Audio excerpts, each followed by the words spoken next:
Lantas bagaimana respon masyarakat di sana terkait adanya aktivitas tambang nikel di surga terakhir Indonesia ini? Telah hadir melalui sambungan virtual Charles Imbir sebagai salah satu masyarakat adat Raja Ampat di organisasi Institut USBA. Sebelumnya juga kami telah menghubungi Kementerian SDM namun belum memberikan respon untuk bergabung di dialog kami pada pagi hari ini. Selamat siang Bang Charles. Selamat siang. Ya, Bang Charles bisa ceritakan bagaimana pantauan Anda secara langsung karena kami di Jakarta tidak bisa melihat hanya dari video, hanya dari yang viral. Apa temuan yang membuat Anda dan warga di Papua Barat Daya terutama Raja Ampat merasa khawatir dengan adanya eksplorasi nikel di sana? Ya, pertama, terima kasih untuk semua. Selamat siang. Pertama, kita harus sepakat dulu bahwa undang-undang itu harus ditegakkan, hukum itu harus ditegakkan. Nah, sehingga kita harus mulai dari situ.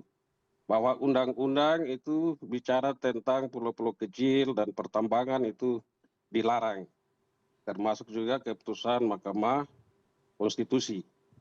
Lalu ada juga kewenangan undang-undang otsus untuk Papua, itu memberikan kewenangan kepada pemerintah daerah bersama-sama dengan masyarakat adat untuk duduk bicara, atur hak-hak kewilayaan sampai pada pengelolaan.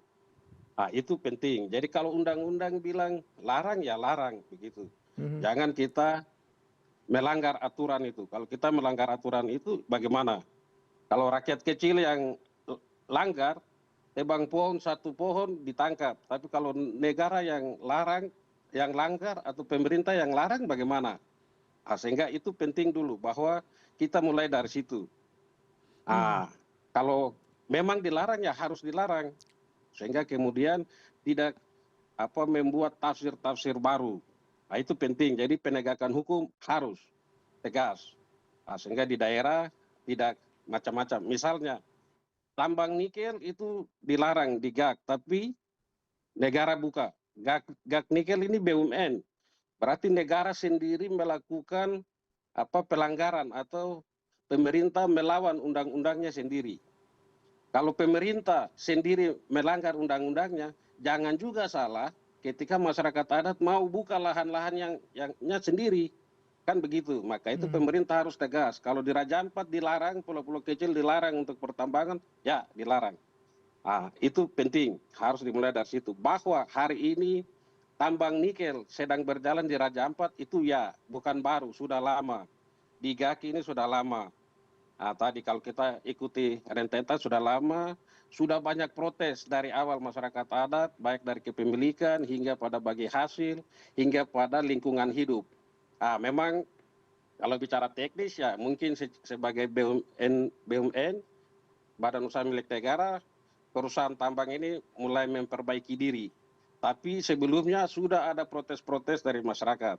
Sekarang ketika jalan ya pasti masyarakat melihat ada ekonomi di situ, sehingga mungkin ada terpecah. Tapi bahwa masyarakat adat belum bersatu, ya.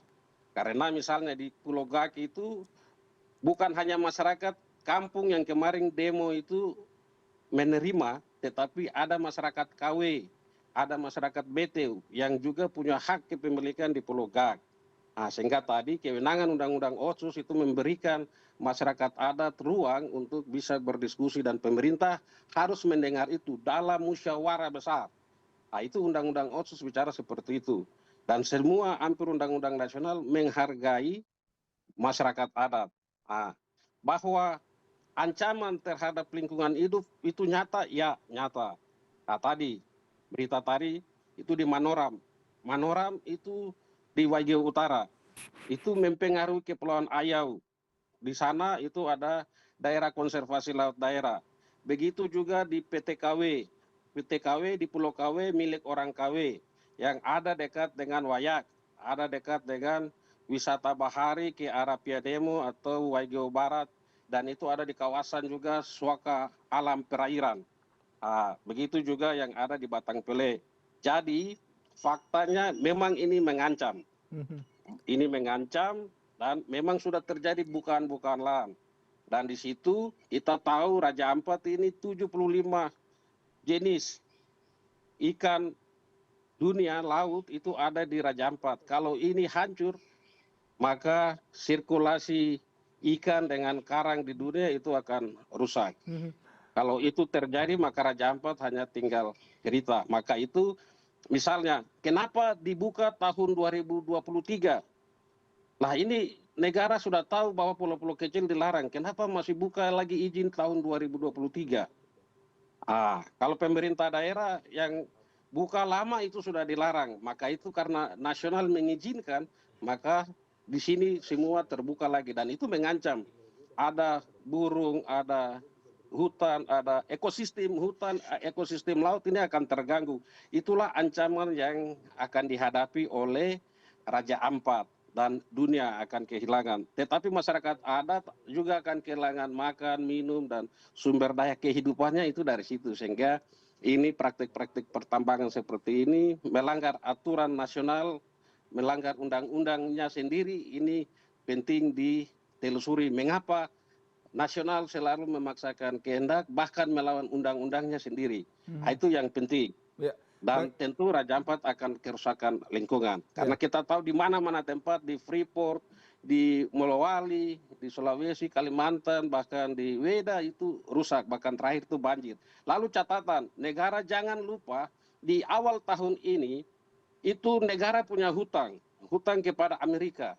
Negara punya hutang ke Amerika tetapi dibayar lunas untuk menjaga terumbu karang. Salah satunya menjaga terumbu karang di Raja Ampat. Itu sekitar 500 miliar.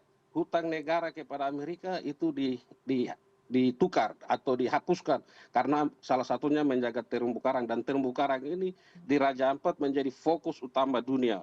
Demikian. Ya, Bang Charles, kalau tadi kita melihat kronologisnya memang tidak ada mufakat dengan warga adat, kemudian juga pemerintah, di mana pemerintah pusat melanggar aturan sendiri, selain di satu sisi kerusakan lingkungan ditimbulkan. Apakah selama ini sejak mulai ada eksplorasi di sana warga tidak pernah dilibatkan, lalu seandainya memang dilibatkan, apakah kondisi akan lebih baik, Bang? Ya, kalau di GAK, setahu saya masyarakat mulai dilibatkan, tapi tidak seluruhnya. Maka itu konflik rakyat itu sampai sekarang masih terjadi, terutama misalnya dana bagi hasil. Dana bagi hasil ini kan sekitar 34% itu harus ada di Raja Ampat dan 34% ada di kabupaten-kabupaten lain di dalam provinsi. Seperti itu. Tapi masyarakat adat, KW, BT, bahkan masyarakat yang kemarin demo di Kampung Gak itu sendiri, itu tidak pernah mendapatkan hasil DBH-nya. Sehingga yang ada itu adalah proses-proses PPM. Tapi itu teknis di perusahaan, maka itu masyarakat pecah antara perusahaan dengan pemerintah. Dan ini tidak tegas karena pemerintah nasional tidak pernah membuka sebenarnya sesungguhnya DBH untuk masyarakat atau untuk daerah itu sebenarnya berapa persen, atau yang sudah masuk ke Raja Ampat itu berapa persen, yang sudah masuk ke provinsi itu berapa persen. Sehingga biaya-biaya itu harus diketahui oleh masyarakat adat dan masyarakat adat harus duduk seluruhnya. Itu amanat undang-undang Otsus. Sehingga perdebatan tentang kepemilikan hak-hak orang Papua yang dijembatani oleh Otsus itu bisa dilakukan lebih baik. Supaya jangan terjadi seperti saudara-saudara kita yang ada di Timika, yang ada di daerah Merauke, yang kemudian karena alasan proses proyek-proyek nasional, maka kepentingan lingkungan dan kepentingan masyarakat adat itu tidak benar-benar diterima, bahkan diabaikan. Jadi itu kelemahan-kelemahan yang memang terjadi selama ini di masyarakat. Tapi sekali lagi bahwa memang harus ada evaluasi langsung. Ini para menteri ini saling tuduh kelihatan.